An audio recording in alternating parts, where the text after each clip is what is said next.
सब नजारा है, आग पानी की जगह अब जो बरसाएंगे, लहलहाते हुए सब जाएंगे जाएंगे जाएंगे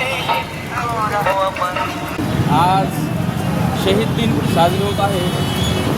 23 मार्च 1931 साली भगतसिंग सुखदेव राजगुरू यांनी जे देशासाठी बलिदान दिले, त्यांचं बलिदान व्यर्थ होऊ नये यानिमित्त सर्व देशभक्तांनी परळीमधल्या इथं उपस्थित राहून शहीद दिन साजरे करण्याचं पूर्ण बहुजन समाजाची, पूर्ण राष्ट्राची अशा प्रकारे आर्थिक शोषण, अशी पिळवणूक आणि एक धार्मिक वाद, प्रत्येकाचा म्हणजे लोकशाहीला ज्या ज्या गोष्टी तडा देण्यात आहेत अशा प्रकारचं जे वातावरण निर्मिती जी होत आहे, तर यामुळे देशभक्ती आजही प्रत्येक युवकाच्या मनातून एक संपत चालली आहे का काय असंच म्हणावं लागेल।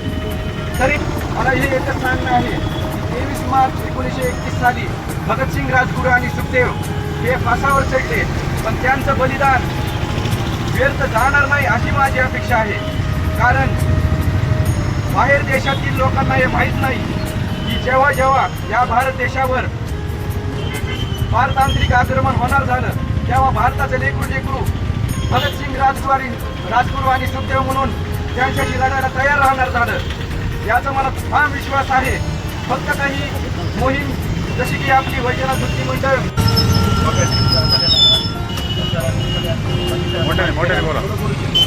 कितने झूले थे फांसी पर कितनों ने गोलियां खाई थी, कितने झूले थे फांसी पर कितनों ने गोलियां खाई थी, क्यों झूठ बोलते हो साहब?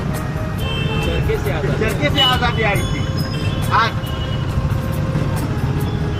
दुःख या गोष्टीचं वाटतंय, सुख काय येत आहे आपल्याला?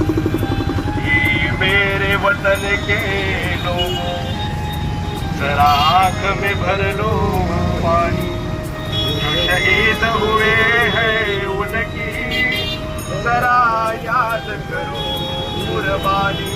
हे महान क्रांतिकारकाला जे विसरण्याची भूल लोकांना होत आहे, ही खरंच येणाऱ्या काळासाठी खूप हानिकारक आहे। आपण सर्वजण इथं आलात, आम्ही तुमच्या सर्वांचे आभारी आहोत। आणि देशभक्ती समजाच्या मनात राहिली पाहिजे। आपण सुद्धा रस्त्यावर न झोकणं सुद्धा ही देशभक्ती, सरकारला न चुकवणं, सरकारला म्हणजे धोका देणं, हे धोका न देणं हे सुद्धा देशभक्ती आहे। आपण आपल्या कोणत्याही मार्फत आपण गाडी सुद्धा डाव्या साईडला व्यवस्थित लावत असतात, ती सुद्धा एक देशभक्ती आहे। आपण रस्त्यावर कचरा न टाकतात, ती सुद्धा एक देशभक्ती आहे।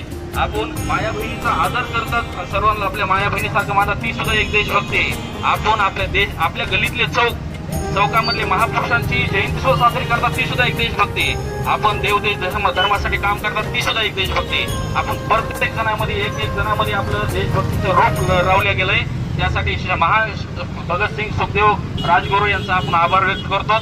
आणि आज इथं जमल्यामुळे तुमचं सर्वांचा एकदा धन्यवाद। जय हिंद, जय महाराष्ट्र।